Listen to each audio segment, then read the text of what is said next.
the legacy is that you guys are leaving and how it's on them to move forward? Yeah, we haven't really, quote unquote, had a sit down, but I feel like the way people are getting to see Chris play and the pride he takes in special teams and making big plays on offense, I feel like that's the legacy we're leaving.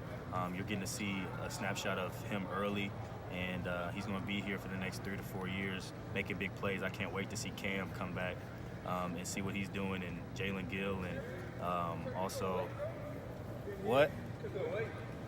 I didn't know we was doing it together, but Blue Smith is coming on too, so I feel like our legacy is being left in good hands. What do you guys think? They know that Zone 6 is still got to be the best unit on the team. Have you guys talked to the young guys about taking over for you after January?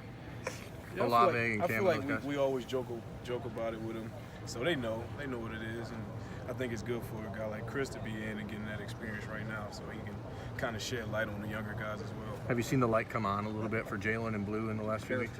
Yeah, they're coming around, they're getting it. Did the right guy win the Heisman? Yeah. Nope.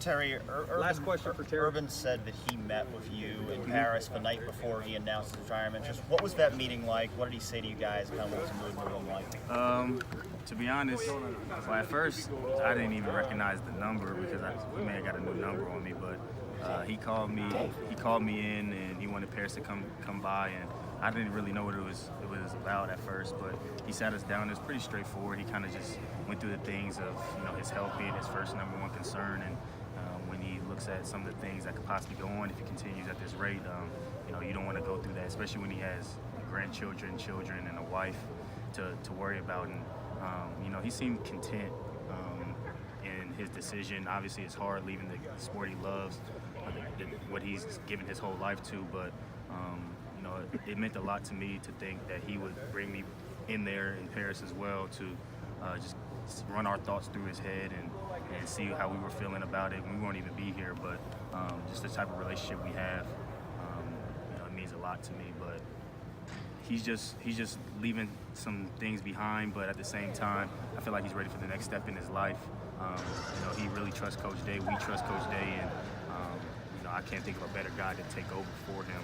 So, Ohio State's doing good. Yeah, what would you tell people that maybe they don't know about Ryan Day, about why he can be a successful head coach here at Ohio State? Man, that's